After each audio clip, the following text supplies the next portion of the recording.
दोस्तों आदाब सलाम नमस्कार। आज के एपिसोड में हम बात करेंगे बांग्लादेश आंदोलन के बारे में। आखिर बांग्लादेश में इतना बड़ा आंदोलन अचानक कैसे हो गया और इसके पीछे की मूल कहानी क्या है। वे कौन तीन छात्र हैं जिन्होंने पूरे बांग्लादेश में कोहराम मचा दिया। इन्हीं मुद्दों पर हम विस्तार से चर्चा करेंगे और यह जानने की पूरी कोशिश करेंगे कि बांग्लादेश में आखिर इतना बड़ा आंदोलन कैसे हो गया। दोस्तों, जब बांग्लादेश आंदोलन की बात हो रही है तो तीन छात्रों का नाम पहले आ रहा है। वे तीन छात्र हैं नाहिद इस्लाम, आसिफ महमूद व अबू बकर मजूमदार। तीनों छात्र ढाका यूनिवर्सिटी के हैं, ढाका यूनिवर्सिटी में पढ़ते हैं और आरक्षण के खिलाफ चलने वाले आंदोलनों के अगुआ थे। बांग्लादेश में करीब एक माह से आरक्षण के खिलाफ आंदोलन चल रहा था। इस आंदोलन के खिलाफ शेख हसीना सरकार ने सख्ती की तो आंदोलन और तेज हो गया। अंत में हालत इतनी बिगड़ गई कि 4 अगस्त को शेख हसीना को प्रधानमंत्री पद से इस्तीफा देकर देश छोड़ना पड़ा, यानी भागना पड़ा बांग्लादेश छोड़कर। फिलहाल वह भारत में है और यहाँ से ब्रिटेन या फिनलैंड जैसे किसी देश में जाने की फिराक में है। दोस्तों, आखिर इतना बड़ा आंदोलन कैसे हुआ, क्या है इसके पीछे की कहानी, तो जवाब भी आप जान लीजिए। इसके जवाब हैं मात्र 3 छात्र जिनका नाम हमने पहले ही रख दिया है।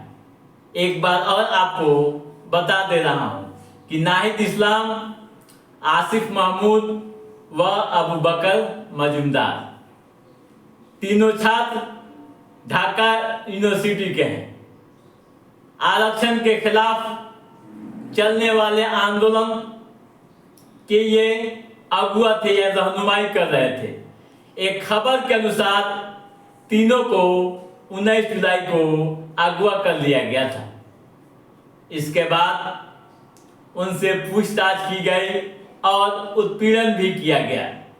फिर 26 जुलाई को उन्हें छोड़ दिया गया।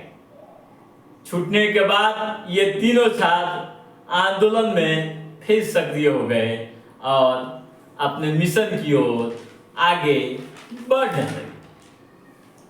दोस्तों, ये तीनों छात्र अपनी कार्य योजना व कार्यशैली को ले काफी सुर्खियों में है। 10 दिन के अंदर ही बांग्लादेश में तख्ता पलट हो गया।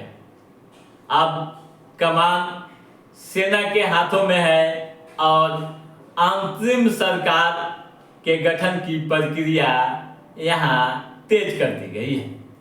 तीनों ने एक वीडियो जारी कर ऐलान किया है कि अंतिम सरकार के मुखिया डॉक्टर यूनुस होंगे। वही डॉक्टर यूनुस जिन्हें नोबेल पुरस्कार अर्थशास्त्र के लिए मिला हुआ है, यानी अर्थशास्त्री हैं। आंदोलन के सबसे बड़े चेहरे में नाहिद इस्लाम की बात करें तो नाहिद ढाका यूनिवर्सिटी में समाज शास्त्र के छात्र हैं। वह उस आंदोलन के नेता हैं जिसका नाम स्टूडेंट्स अगेंस्ट डिस्क्रिमिनेशन मूवमेंट है।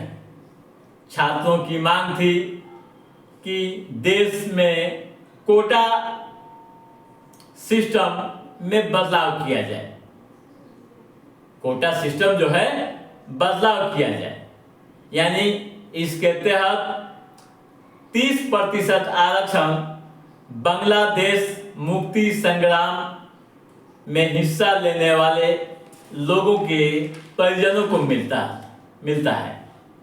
मुक्ति संग्राम में हिस्सा लेने वाले, या यूं कहें कि बांग्लादेश की आज़ादी में संघर्ष करने वाले, जिस तरह भारत में स्वतंत्रता सेनानी कहते हैं, ठीक उसी तरह बांग्लादेश में उन्हें मुक्ति संग्राम में हिस्सा लेने वाले सेनानी कहा जाता है। तो उन्हें 30% आरक्षण मिलता है। दोस्तों, बांग्लादेश में कुल 56% आरक्षण फर्स्ट व सेकंड क्लास की नौकरियों में, फर्स्ट व सेकंड क्लास की नौकरियों में 56% आरक्षण है। इस व्यवस्था को भेदभाव वाला और राजनीतिक फायदे के लिए इस्तेमाल होने वाला बताया जा रहा है। नाहिद के एक अन्य सहयोगी आसिफ महमूद को भी जान लीजिए। आसिफ महमूद भाषा शास्त्र के छात्र हैं जो पूरी तरह से सक्रिय रहे हैं। एक और साथी अबू बकर भी भूगोल के छात्र हैं और तीनों बांग्लादेश के इतिहास को बदलने की कोशिश में जुटे हुए हैं।